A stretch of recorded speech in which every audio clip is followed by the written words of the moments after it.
উপনিষদের কাহিনী। এক রাজা ছিলেন। তিনি সকলকে ভালোবাসতেন। তিনি সবাইকে অকাতরে দান করতেন।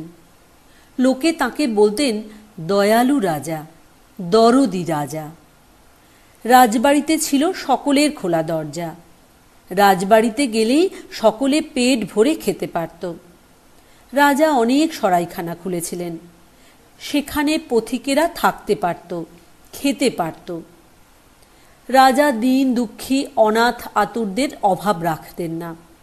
রাজার কানে গেলেই রাজা অভাবীর অভাব মিটিয়ে দিতেন তাড়াতাড়ি। রোগ হলে ওষুধও দিতেন, চিকিৎসা করাতেন। গরিব চাষিদের খাজনা মকুব করতেন। গরিবদের রাজকর থেকেও রেহাই দিতেন। সকলের মুখেই এক কথা, এমন রাজা দুনিয়ায় আর কেউ নেই। রাজার দানের তুলনা নেই। তিনি একজন খাঁটি দানশীল রাজা। একদিনের ঘটনা। গরমকাল, খুব গরম। রাজা তাই রাজবাড়ির ছাদে শুয়ে আছেন। গরমে ঘুম নেই চোখে। এমন সময় রাজা আকাশে উড়ে যেতে দেখলেন একদল হাঁসকে।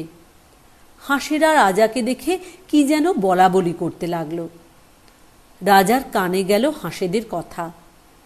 হাঁসেদের ভিতর থেকে কেউ বলেছিল, রাজবাড়ির ছাদে শুয়ে আছেন দানশীল রাজা, তাঁর দানের পুণ্যের আলো আকাশ অবধি এসেছে। সাথে সাথেই আর হাঁসেরা বলে উঠল, না, তা কখনই নয়। দুনিয়ার সেরা পুণ্যবান হলেন এক্কাগাড়ির গাড়োয়ান রৈকব। এই রাজা সেই গাড়োয়ানের মতো নয়। রাজা চমকে উঠলেন। এতদিন তাঁর ধারণা ছিল তিনি দুনিয়ার সেরা দানশীল রাজা, তাঁর পুণ্যের তুলনা নেই। হাঁসেরা বলছে, আমার চেয়েও পুণ্যবান মানুষ আছে, আর সে রাজা নয়, অতি সাধারণ গাড়োয়ান, 2 চাকার এক্কা গাড়ির চালক। খোঁজ নিয়ে জানতে হবে কে সেই গাড়োয়ান। পরদিন রাজসভায় রাজা সকলকে সেই গাড়োয়ানের কথা বললেন। কেউই গাড়োয়ানকে চিনতে পারলেন না। তার নামই শোনেননি কেউ। রাজা দেশে দেশে চর পাঠালেন সেই গাড়োয়ানের খোঁজে। তাঁরা বিফল হল। কেউই সেই গাড়োয়ানের খোঁজ খবর দিতে পারলেন না। শেষে রাজা তাঁর নিজের রথের সারথিকে পাঠালেন সেই গাড়োয়ানের খোঁজে।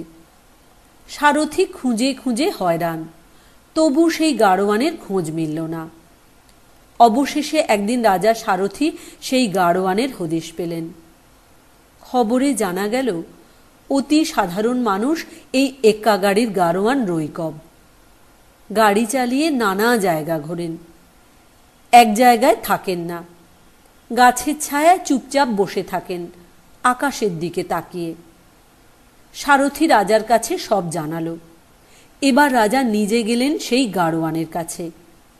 রাজা দেখলেন এক বট গাছের নিচে মাটিতে বসে আছেন সেই গাড়োয়ান।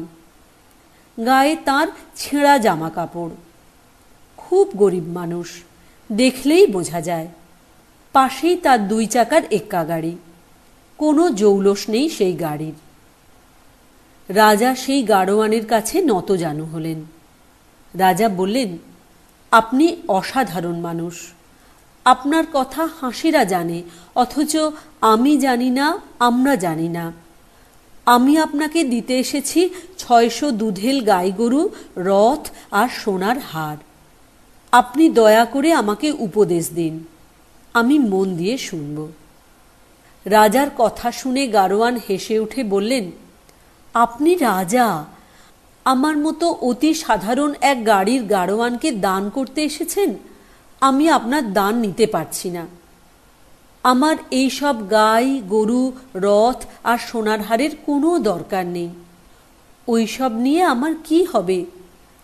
আমার কোনো দরকারেও লাগবে না। আপনার দান আপনি ফেরত নিয়ে যান। রাজা অবাক হলেন। রাজার ধারণা ছিল গাড়োয়ান মানুষটা তো গরিব, রাজার দান গাই গরু, রথ আর সোনার হার নেবেন। গাড়োয়ানের কাছ থেকে রাজা জেনে নেবেন কি করে সাধারণ গাড়োয়ান তার মতো দাতা রাজার চেয়েও পুণ্যবান হতে পেরেছেন। রাজা গাড়োয়ানের কাছে জানতে চান পুণ্যবান হবার কৌশল, অথচ গাড়োয়ান রাজার দানই নিলেন না। বিফল হয়ে রাজা রাজবাড়িতে ফিরে গেলেন। দিন রাত শুধু ভাবতে থাকেন। শেষে আবার গেলেন একদিন সেই গাড়োয়ানের কাছে। এবার সাথে নিয়ে গেলেন নিজের তনয়া রূপবতী রাজকুমারীকে আর 1000 দুধেল গাই গরু, নানা সোনার গয়না আর অপরূপ রথ। রাজা সেই গাড়োয়ানকে বললেন, আবার এসেছি, এবার আমার তনয়া রূপবতী রাজকুমারীকে নিয়ে এসেছি। আমার মেয়ে রাজকুমারীকে আপনাকে দান করতে চাই। সে হবে আপনার বউ। তার সাথে আপনাকে দান করব আপনি যে গাঁয়ে এখন বাস করছেন সেই গাঁ আপনাকে দান করব। আপনাদের বসবাসের ঘরবাড়ি তৈরির নগদ টাকা দেব, আর আপনাকে দেব 1000 দুধেল গাই গরু আর অনেক অনেক সোনার রকমারি গয়না।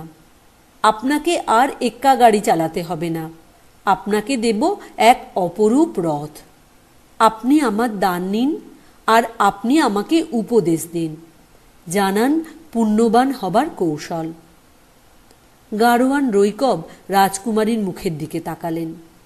তিনি ভাবতে লাগলেন, যদি তিনি এই দান না নেন তাহলে রাজকুমারীর আর বিবাহ হবে না।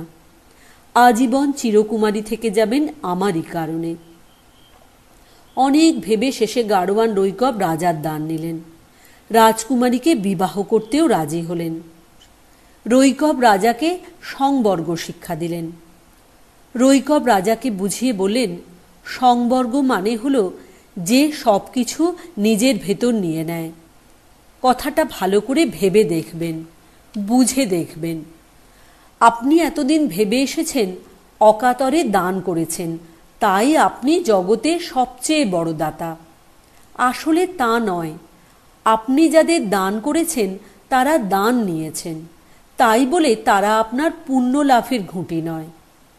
আপনিও যা, তারাও তা। আপনিও তাদেরই মতো মানুষ। যে সকলের সাথে এক, আলাদা নয়, সেই তো আসল পুণ্যবান।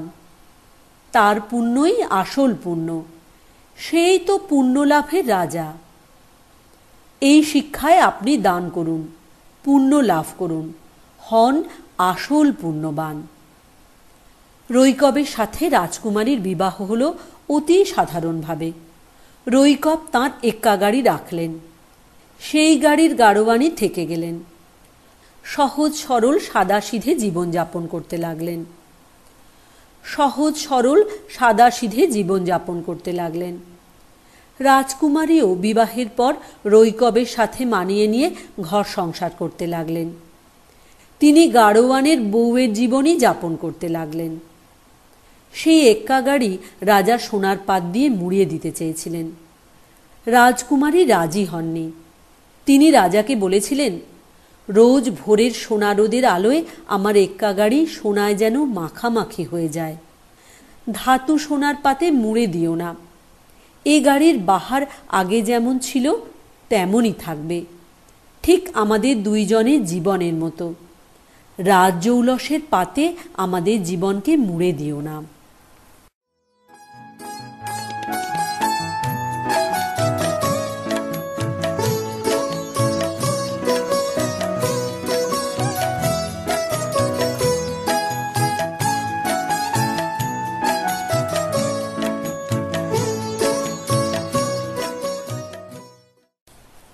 দেবতা, অসুর, মানুষ তিনজনই আলাদা আলাদাভাবে ভগবানের কাছে গেলেন।